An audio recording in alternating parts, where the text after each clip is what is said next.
Yeah, I'll just introduce Mr. Sunil a bit. So Mr. Sunil Hasmukharay, he's the Chief Strategist of HC Consultants Group. So a bit of profile, he's an experienced Chief Strategist with a demonstrated history working in the management and consulting history. So he do executive team alignment, multicultural team leadership, executive coaching, strategic partnership, and and is also currently the president of Malaysia Positive Psychology Association. So I hope I did a quick and good introduction for Sunil, and this is yours. Thank you very, very much. I'm so sorry that I had to step out just now because I was delivering another keynote session for a crowd of about 300 people in Dubai. And that session was actually scheduled at 2:30 Malaysia time, which is equivalent to 8:30 a.m., which is the opening keynote there. Just got done with it. So it's such a wonderful pleasure to meet, people. I know Murshida. I've met her, I don't know, many, many, many years ago together with the husband. I remember having lunch. I've met Elmi when I was speaking in Singapore. So I know some very, very amazing souls who are here who really live the, what do you call, epitome of wanting to give and serve communities. And it is so heartwarming and touching to see how, this team has now come together to connect, passionate people to come together and serve while along the way connecting for business and all that. Now, what I thought of sharing very quickly, without taking too much of time, is actually on the essence and the fundamentals now of why we need to do more of what we are doing. Right? Number one, I think this entire global pandemic has created a very painful scenario for a lot of corporates and also for individuals and all that. Why? Because more and more people are suffering. More and more people are losing their jobs. I'm not sure about countries like Indonesia and Thailand at the moment, but in Malaysia, close to 1.7 million people have already lost their jobs. And can you imagine losing their jobs and not having enough money to survive? And the country has just become so chaotic. And I think the whole effect of this pandemic is not only Malaysia but the whole world.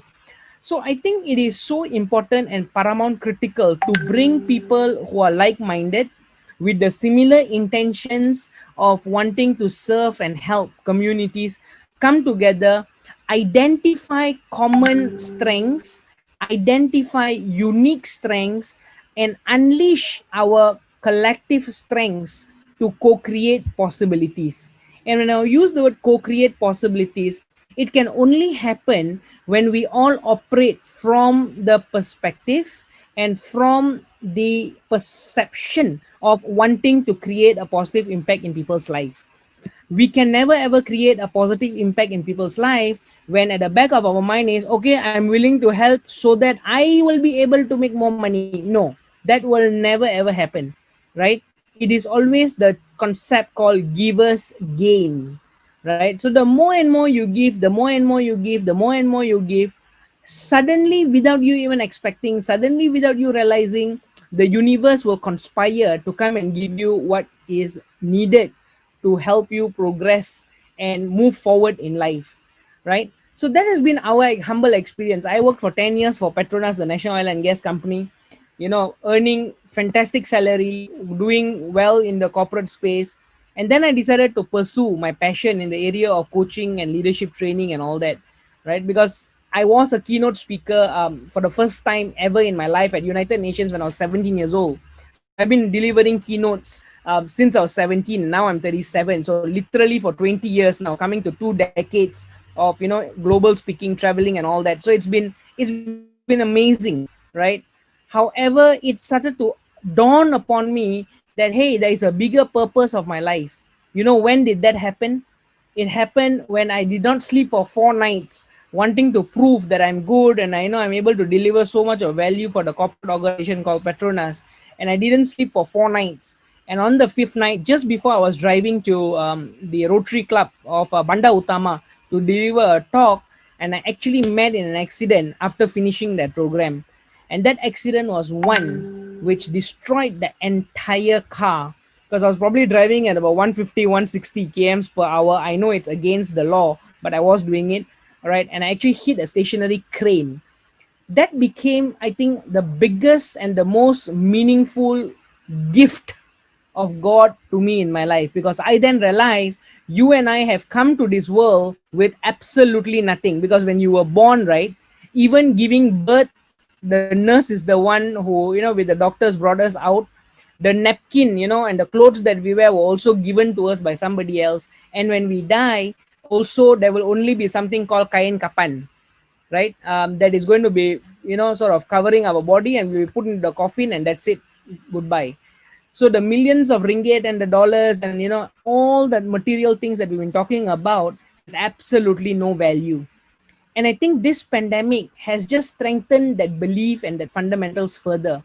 The rich of the rich were not allowed to go out of the house beyond 10 kilometers in Malaysia, right? The rich of the rich were supposed to be sitting in the house. You can have the best car, Ferrari, for example, yet you are not supposed to be driving around. Why? Because there is border restriction and movement restriction order.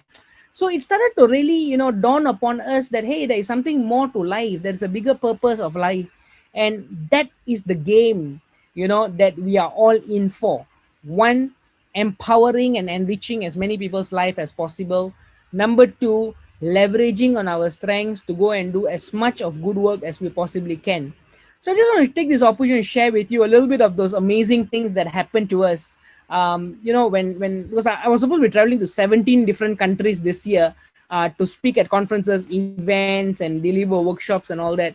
And after coming back from Slovenia, 24 hours later, I was in Mumbai. All right. And after I landed from Mumbai itself, almost immediately a lockdown happened. I was supposed to be delivering a session in Egypt. You know where was the event? In the pyramids, right? In the presence of president. I was excited. I was about to fly. I was told not to, right? Because it was 5th and 6th of March. I still remember I was supposed to be in Egypt, all right, just for a 3-day event and come back.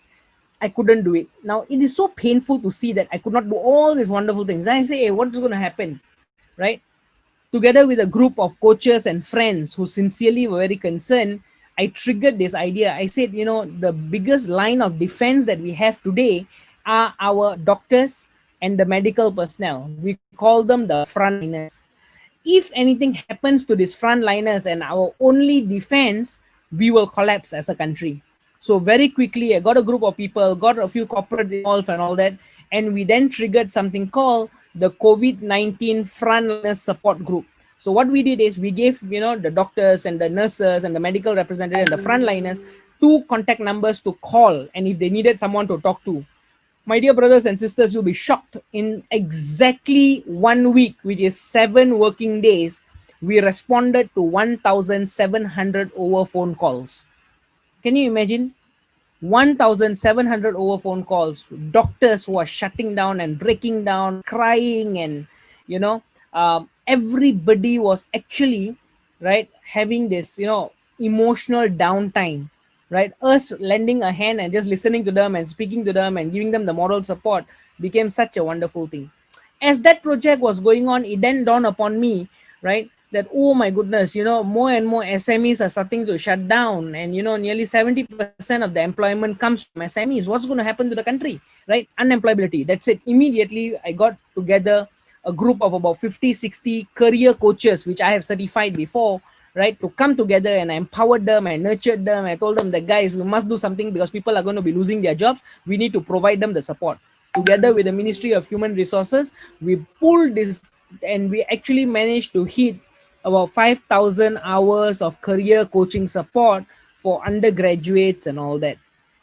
As that is now happening, it started to dawn upon me, hey, SMEs are already struggling. You better do something for the SMEs. I got a pool of another group of people who are, business coaches and, business strategies and consultants in the area of business development. And I then pulled them together and I told them, guys, we must do something to help. Forget about how much money you're going to make. Your business is dying, their business is dying, but their business dying is going to affect more people's bread and butter, more people's livelihood is going to be affected.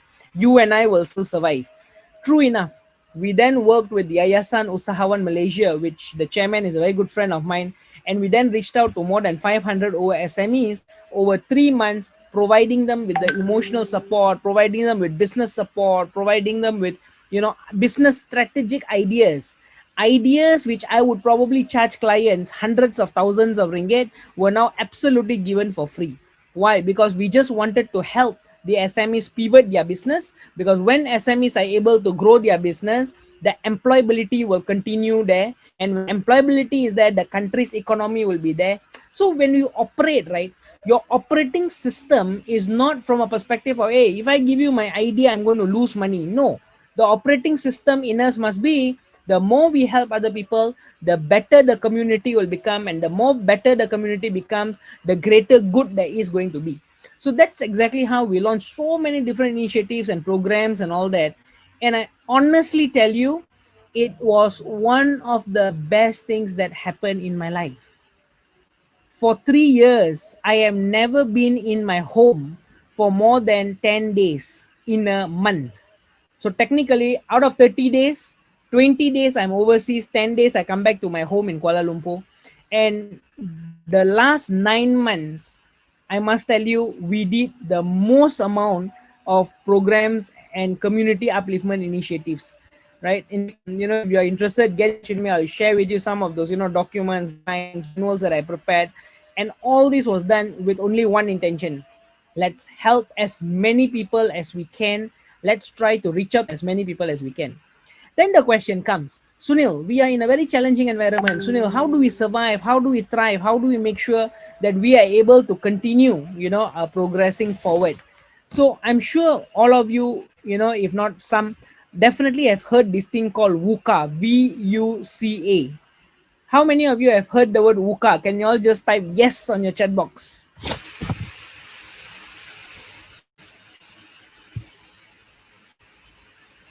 Amazing. All right. So VUCA is uncompete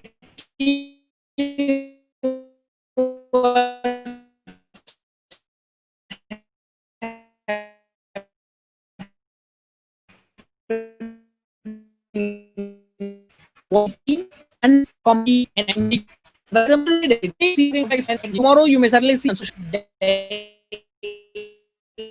is no certainty of what's it. For those of you who are Hindi movie friends, might have heard of this movie called Ho Na Ho, Shah Rukh Khan's very popular movie. And in simple, you don't know what tomorrow holds, right? When you start looking at all this and you start analyzing the nations that we are all in, I think it is a very, very, very exciting time for us to recognize that, hey, in the most challenging time is the greatest opportunity. Remember, behind every dark cloud, there is always a silver lining. Silver lining behind this is we have a little bit more time to reflect, a little bit more time to go within, a little bit more time to become more aware and conscious that, hey, there is something more to our life than to eat, sleep, shit, and make money, right? So that is the point that I want to share with you. There is behind every challenging situation that we all have been through, there is opportunity. How do you handle it? What are the 3 R? R number one, reshape. What do you reshape? You reshape your thinking process. You reshape what you envision nation to be. You envision your business to be. Number two, you remold.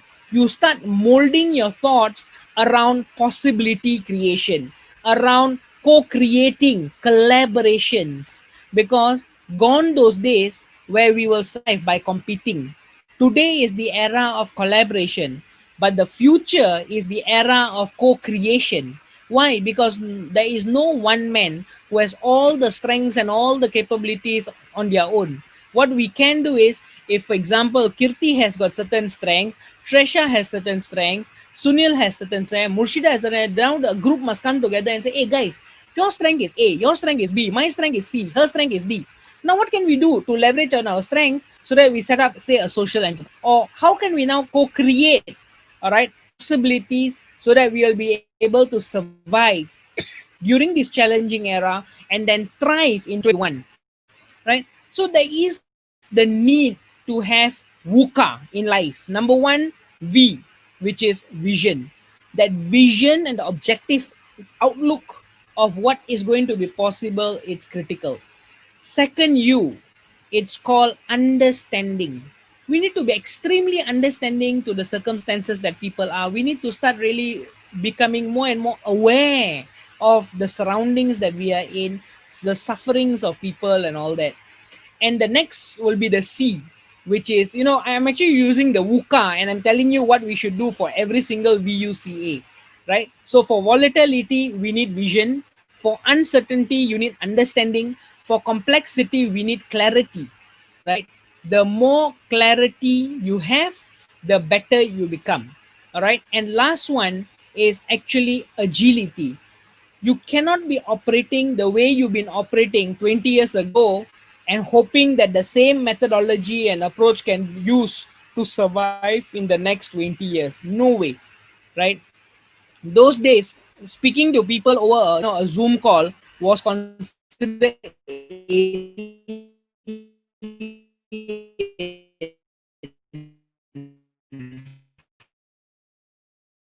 but today parts of the world getting, right? Because there's no such thing as, depend on technology. Anytime any meeting like light down. I used to actually take flights just for half a day meetings. I'll fly in the morning to Indonesia, finish my meeting about lunchtime, and then come back to KL. Done on so the world there is a lot of we doing in agility become more flexible, right? And brings back to the last R. All right, we need to redefine the way we are progressing. That is the key.